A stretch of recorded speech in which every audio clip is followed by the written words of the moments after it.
Welcome back to an extra dose. This is episode 2, week 2. Today we're going to talk about moving cities and reinventing yourself. I'm always asked by so many people, why are you in Germany? What brought you to Germany? Why are you in Berlin? Do you see yourself going back to America? If you do go back to America, are you going to go back to California? Why? And today, I'm going to answer it. So we're going to talk about this chapter as the leap that changed everything from LA to Berlin.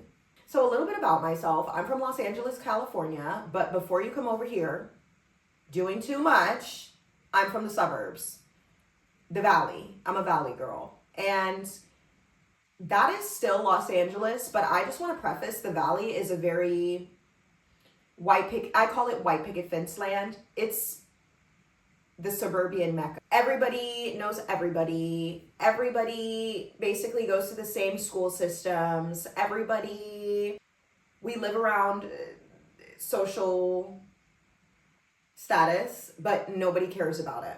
These are key points because these are some of the key points that help cultivate my social skills generally before I moved to Berlin, and we're going to talk about why that's relevant in a second. But nonetheless, in white picket fence land, everybody kind of just minds their business, they have their little goals, and they live their quiet little life. And because of that synopsis, it's basically a very protected environment. So unless you come from a household that's suburban, but your parents also let you wander out and kind of explore and live life, you're going to be very protected. So with that being said, when I turned 18, I decided that I wanted to get in the field. I wanted to be outside. I wanted to see danger. But that was not necessarily the best path for me because you don't know anything about danger coming from a white picket fence land, girl. Sit down. Nonetheless, a bad bitch is still going to do what a bad bitch wants to do. And what did I do? Go outside and bad bitch. I bad bitch so well. My parents, my mother is California based. My father is based in Germany. Born and raised in Germany for the most part, outside of the other countries that he lived in due to his own dual nationality. However, my mom and dad put their big old brains together and said, she needs a one-way ticket to Germany. That ticket was purchased. Did I get on that flight? No, ma'am. I made some other poor decisions that got me in a situation where I didn't even have the freedom to get on the flight if I wanted to. And I remember being where I was at when I got myself in that situation without being overtly specific. And I remember telling the staff, hey, little Valley girl here, she needs to get the ASAP because I have a flight to catch. I need to get to Germany. And everybody's looking at me like, you're not going to Germany. You're going before a judge. I thought to myself, oh, I know you lying. Long story short, 2 tickets later, I arrived to Berlin. I remember when I came to Berlin, I didn't accept the fact that Berlin was supposed to be my new home because in my mind, Berlin was never of interest for me to have as a home base. And so because of that, I always was very perturbed when I came to Berlin because I felt like I subsidized so much of my life in LA and the lifestyle that I was slowly building for myself because believe it or not, in Germany, there is no lifestyle compared to a big city like Los Angeles or New York or LA or Manchester or London, or the list goes on and on. So I thought to myself, I'm so irritated. Why am I here? I could be outside getting to the bag. I could be outside just getting to the bag. The bag was in motion prior to coming. And then I got snatched away from it. So when I first came to Berlin, I wasn't really enthused with the fact that I had to be here because I thought to myself, why would I want to be in Germany? Like, what's in Germany? That sounds so boring. And so many people prior to me coming were like, you're moving to Germany? Oh my gosh, I would love to live in Germany. And I thought to myself, do you want the ticket? Like, girl, I already missed the flight to get here to this conversation we're having right now. Do you want the second flight? I know your passport don't look like my passport, but do you want it? Because I'm happy to give it to you. Let's switch. It was so bad that when I came, I actually had my homegirls at the time in LA start a GoFundMe. And what were we funding? My return to America, because basically my parents extradited me out of America into Germany so that I could get my act together and stop being a little crash out. So the GoFundMe, I think I raised like, we clearly didn't take it serious. And clearly we didn't know anything about marketing. Bottom line is that GoFundMe, I don't even know if it raised $1, let alone 20. But that's nonetheless, because today we're here and we're going to talk about the Berlin chapter that I had to accept after I came to the realization, I guess this is my new home. When I came to Berlin, everything was so cold, so gray, so Cold War. I don't know how else to explain it, except it was the opposite of the modern society I knew. It was the opposite of the mountainous canyons and the beach skylines and the sunsets and the sunrises over the valley hills. It was just not it for me. I just thought to myself, okay, well, I guess I'm going to do what I need to do so that I can get my passport. And then after I get my passport, we're going to see what's next. I never really came to Berlin with a plan, except that I needed to secure security, which meant that I needed to get my German passport. I needed to get my language skills up. I wasn't worried about working because for me, my focus was, let me finish my degree program, because if I finish this degree program, then when I finally do start working, I'll be able to sustainably generate income above the average pay. And I'll have a degree program that puts me in a career field. So those are my only baseline agendas for when I came. So for the first 2 years, it took about 2.5 years for me to finally get my papers sorted, even though, I had my dad here with me and we had all the documents from America and everything that I needed to bring bureaucratically speaking from LA to Berlin. So that was never necessarily the issue. What started to break me from my LA suburban facade was I left so basically when I was in LA in the last year before I left LA, I had my own apartment. That was an iconic era, but nonetheless, I had my own apartment. I decided that I wanted to break my lease at the time and basically move back home for personal reasons without going too deep. And so by moving back home, I was basically back in my childhood room. Obviously, I renovated it, but nonetheless, I was in the security of my mother's nest, let's say. I was well taken care of growing up, hence why I had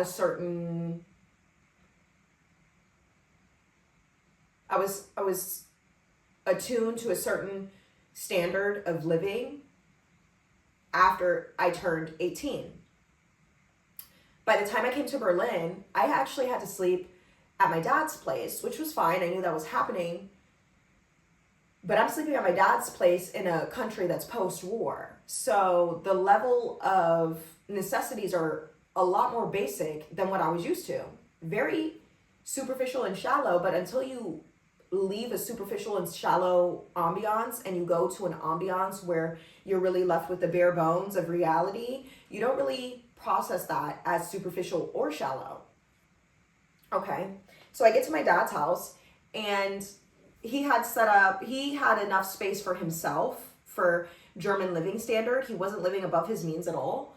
Bottom line is I had a little pallet bed on the hardwood floor, and my dad is a minimalist. So for example, if he has to use the heat, he'll turn the heat on.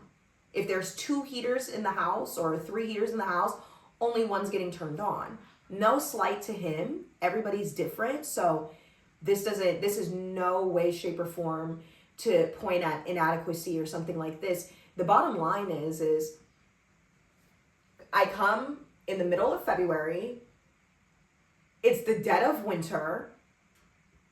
We take the train, which is his version of the scenic route, because the train is the major public transit. You don't need a car necessarily when you get here. Like, I have an American license, but I've driven in Germany, if I'm honest, but I choose not to drive here because it's such a luxury not having to drive after you literally ate, slept, and breathed 101, 405, and 10 traffic. If you don't know, don't worry. But until you get stuck on there and you're literally less than 12 miles or 15 miles, so 12 to like 18 kilometers away from where you're trying to go, and you can't get there in under 2 hours via 4 wheels, it'll never make sense to you. Nonetheless, I didn't need to drive. We took the scenic route. When we got to his place and I saw the bare bones of my living accommodations, I said to myself, okay, humble beginnings. You know, you got to crawl before you walk. It is what it is. Just stay focused, get your goals accomplished, and move on from there. When you get your place, you can worry about luxury later or comfort later or whatever verbiage you want to use on the topic. Okay, fine. So in the first year, or let's say in the first 6 months, I really stayed close to my father. I didn't really venture out. And then somehow one night, so I basically made a friend when I went to sign up for my German health insurance. And ironically, this young woman, she loves Los Angeles and she's taken many trips to Los Angeles. So through her, I had my first girls' night experience. And through her, I was able to like venture out and kind of start to socialize in Berlin and get an idea of how socializing works in Berlin and all these things, right? Okay, so eventually I started going back out and I started partying, but I was partying the LA way. So LA way is like we spend a lot of time, bottle service, sections, club. I naturally was dragging that energy in, which I love that for me. But I realized that it was just a repeat on the different side of the map than my lifestyle in LA. So through the initial stage of humble beginnings, I realized you're going to have some grit to make it here. That's never been an issue for me because luckily I grew up in a house where my mother, she has grit like I've never seen before, honest to God. Her life needs its own episode, if I'm honest, like a series, to be honest. So I knew that I was going to have to bring out that grit, that LA grit. Little privileged me thought to myself, I don't know, we'll see how long I have to go without bringing out the grit. I also realized through my relationship with my father at the time, I'm going to have to become hyper independent in the context of there's a difference between not allowing you to have freedom and just giving you full freedom to let the wheels roll off. That's my dad. I want to say that roughly after the first year of going out, I decided I'm going to slow this party down. So roughly about at the 2-year mark, just shy of the 2-year mark, I actually got into a relationship, which slowed me down and my party lifestyle down a lot. Even though my partner also loved to go out and that was a part of his how do I say it without putting out too much information? Basically, he's a public figure, and a part of his socializing in his team setting would be after their games in whatever city they were playing, they usually would go to nightlife, and they would have a section, and they would all drink and hang out and whatever, and then go on about their days, etc., etc. So he still liked to go out and socialize, and that was never an issue for me, but it allowed me to ground myself and say, okay, I want to be less outside, and I want to be more put up, princess, you know? So somehow through being super hyper independent, I was also able to balance myself in the context of having a partner that allowed me to be softer and heal parts of myself. And that was a blessing in its own light. But that was roughly around year 2. This person and I stayed together for roughly 5 years, just shy of 5 years. So nonetheless, by the time we separated, I was already in my apartment. My second apartment, actually, I had already pretty much started picking up the comfort era of my life and establishing my home environment in the city that I said that I never necessarily saw myself living in. And on top of that, I had redirected my focus educationally. So I was on the tail end of finishing my program. Obviously, I didn't start immediately when I came, because I had my 1 to 2 years of just trying to figure out my way in the city. But around year 5, I had figured out a good baseline. And I find that very interesting because there's this quote that says, life changes in 5-year segments. I believe this to be true. I just believe it to be true in the context of it only changes if you're actively reflecting and you're actively working to see how you can adjust your life to be more fulfilling. Around year 5, I realized quickly that no longer did I want to be in the relationship. I genuinely thought, oh my gosh, there's a high potential that this person and I are going to spend the rest of our lives together. That ended up not working out. Life goes on. Not only did I know that I no longer wanted to be in the relationship, I also knew that there were a lot of relationships around me, both in LA and both in Berlin, that I just felt were no longer serving me and serving the direction I saw myself going in. So I knew that it was time for me to make some serious decisions on the company that I keep. That was really difficult because of the fact that I'm naturally a very social person. I do pride myself on being friendly and bubbly and warm, but Berlin is none of those things. So, it's hard to put up this facade of just being so open and vulnerable with people that you've established a relationship with that don't necessarily understand the areas that they could also be falling short in bridging the gap in communication in that relationship, basically. And so through the whole experience of coming to Berlin, feeling the coldness of Berlin, settling in Berlin, adjusting myself in Berlin, learning skills that I would have never learned in America, in white picket fence land, that I learned in Germany. And if I did learn them in America, it would take me at least 10 more years just because of how the society is built. It did something to me that just made me turn even more introverted than I've been in the last 10 years of my life. So once I was able to finally establish boundaries with the people that I thought were going to be in my life forever, or cutting out people that I newly acclaimed and I thought, oh my gosh, these people are going to be a part of my permanent life story. And then also reflecting on myself and saying, okay, these areas of myself I want to improve. Okay, this I need to change. Okay. It helped me click together that I never actually wanted to get stuck here. Not only did I necessarily want to be here initially, but I never necessarily wanted to get stuck in the city, because when I came to the city, I felt as though parts of my dreams and parts of my self-identity had died. It did not seem inspiring. The people were just nothing about the experience for me made me feel as though I was warranted to be here long term. I've said, oh, I never wanted to be here. That's not entirely true, because I love Berlin. I think Berlin it's dark, it's grunge, it's great, it's sexy, it's allure, it has a lure to it.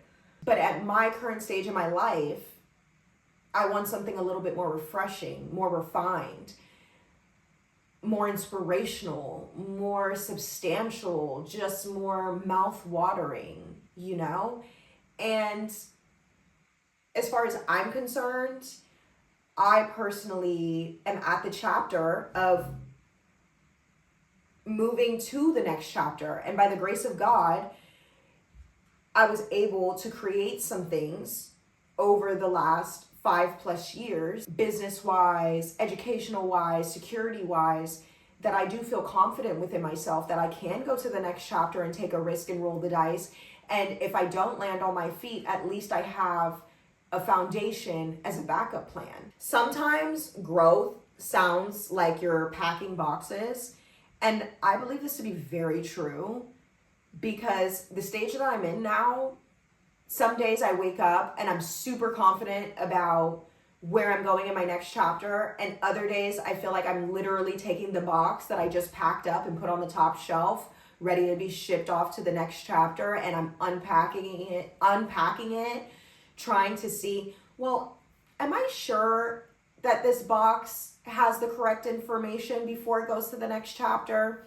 I wouldn't classify it as self-doubt, but it's very much so teetering between the level up, I would say. One thing that I can say that Berlin taught me, and I'm so happy that I learned this in my 20s, was to be unapologetically yourself. Nobody here cares enough about what the next person, they barely care. The only thing they care about is what they're doing. They don't care about what the next person's doing. It doesn't interest them. So I just believe, and I also feel deeply in my heart, roll the dice, take the risk, buy the ticket, you know, do it. Because 20 years from now, if you look back on your life and you say, man, I really wish I would have did that, that's going to be a way worse feeling to sit with than the idea of you took a risk and you failed, but at least you tried. At least you tried. And now for the $1 million question. The $1 million question that I swear I get asked the most. $1 million question that I get asked the most is, what's next?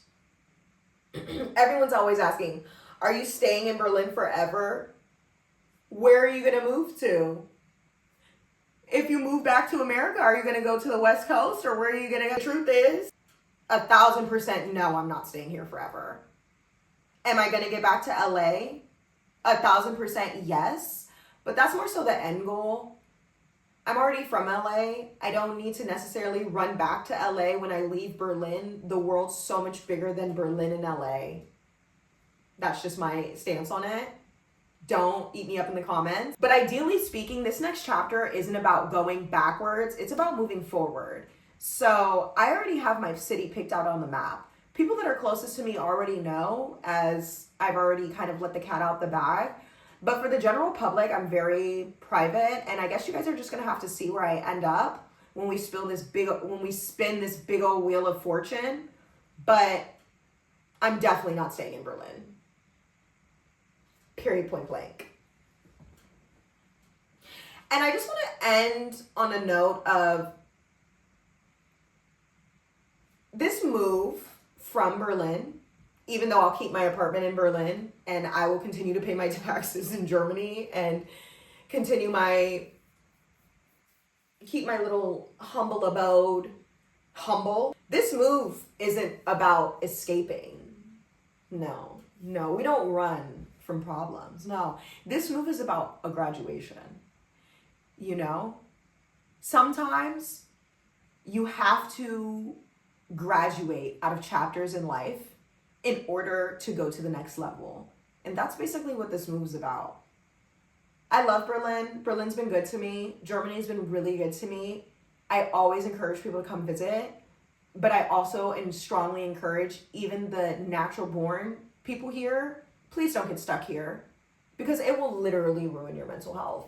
And that's not the only reason to not get stuck here, but I say more so, just please don't get stuck anywhere in the world, because the world is such a big place. You're doing yourself a disservice by thinking it doesn't get better than the city you're currently resting in. And she ate with that. Oh, wow. And now we're going to end on a quote. Today, I feel like the pod just flew by, but we're going to end on a quote. Please hold. I want to share a quote by Rachel Wolchen. It might be German, but I'm just going to say Wolchen. If we were meant to stay in one place, we'd have roots instead of feet. I'll read it again. If we were meant to stay in one place, we'd have roots instead of feet. So pack that bag, book that trip, buy that outfit, make that investment, save your coins, book that Airbnb in the middle of nowhere for 2 months, go out and apply for that job even though you're not into that city. Go out to that city and look for houses even if the money is not fully there. As long as you know you're on your way, then your feet will never turn into roots, especially where you're at in life. Thank you guys for coming to the podcast. I can't wait to see you guys next week. We have so many more things to talk about, but until then, bye for now.